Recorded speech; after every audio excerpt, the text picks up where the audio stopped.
জিজ্ঞাসা করতে চাই, মন্দিরে যাওয়ার আপনার সুযোগ হয়, মন্দিরে নৃত্য দেখার সুযোগ হয়, সংহতি জানার সুযোগ হয়, কোরআনের পক্ষে আপনার বিবৃতি নাই কেন? বুঝা গেছে যে এই দেশে যারা ধর্ম উপদেষ্টা সহ বিভিন্ন উপদেষ্টার পদে বসে আছে এরা নামদারি মুনাফিক।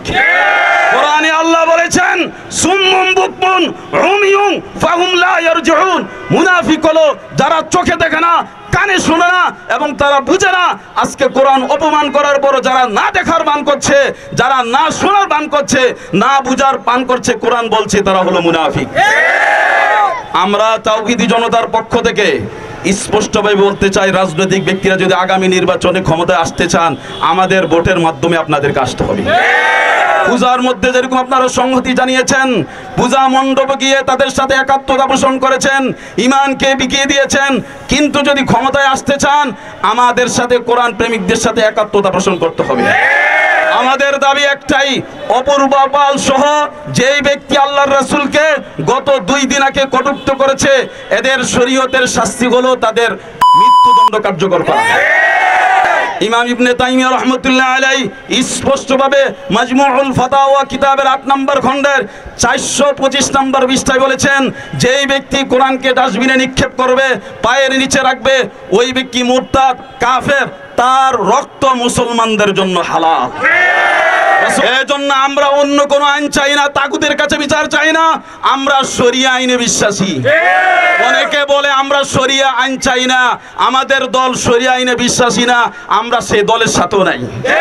যারা বলে আমরা ক্ষমতা চাই, দেশকে আমরা অস্থিতিশীল পরিবেশের দিকে আমরা ঢেলে দিতে চাই না, ফিরে দিতে চাই না, আমরা তাদেরকে বলতে চাই আপনারা বলেন এই দেশে কালিমার পতাকা উড়াবেন, কিন্তু কালিমা যে কোরআনের কারণে সাব্যস্ত হয়েছে এই কোরআনকে নিচে রাখা হচ্ছে, আপনারা এখন প্রতিবাদে কেন রাজপথে নামে আসেন নাই? আমাদের ঈমানকে জাগ্রত করে অপূর্ব বলের মতো কোটি কুলাঙ্গারের বিরুদ্ধে হাত নিয়ে খালি হাতে বের হই, সাহায্য করবে কে?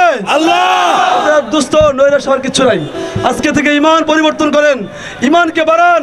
আমার আপনার ঈমানের চার্জ কমে গেছে, আমরা টিকটক, মোবাইলে, ফেসবুকে নানান গুনাহে জড়িত হওয়ার কারণে ঈমানি বল আমাদের কমে গেছে। ও দুস্থ, আজকে থেকে ঈমান বাড়ান, বাড়ায় অপূর্ব বলের মতো ব্যক্তিদেরকে ঘোষণা শোনায় দেন, আজকে থেকে তোদের বাংলাদেশ কেন কোনো মুসলিম প্রান্তে তোদের জায়গা হবে না ইনশাআল্লাহ। মুসলমানের দেশে বারবার করে কোরআনকে অপমাননা করা হচ্ছে, আর যারা কোরআনের অবমাননা করছে এদেরকে আমরা কিছু বলতে গেলে সংখ্যালঘুতার প্রশ্ন উঠছে। যারা সংখ্যালঘু তাদেরকে স্পষ্ট ভাষায় বলতে চাই, সংখ্যালঘু হলে সংখ্যালঘুর মতো থাকেন। মুসলমানদেরকে খুন করলে যত কষ্ট না পায়, কোরআন হাদিস নিয়ে কথা বললে তার চেয়ে বেশি কষ্ট আমরা পাই। আমাদের কোরআন নিয়ে কথা বলবেন, আর পাশে আপনাদের বড় রাজত্ব আছে এই ভয় দেখাবেন। আমরা এরকম ভয় পাওয়ার লোক নয়, আমরা বাঁচার জন্য আসি নাই, ঈমান নিয়ে মরে জান্নাতে যাওয়ার জন্য এসেছি। এই অপূর্ব পালের পক্ষপাতিত্ব হয়ে নর্থ সাউথ ইউনিভার্সিটির বিগত এক শিক্ষক তিনি তার ফেসবুক পোস্টের মাধ্যমে প্রমাণ করতে চাচ্ছেন যে অপূর্ব পাল ধর্মান্তরিত হয়ে মুসলমান হয়েছে।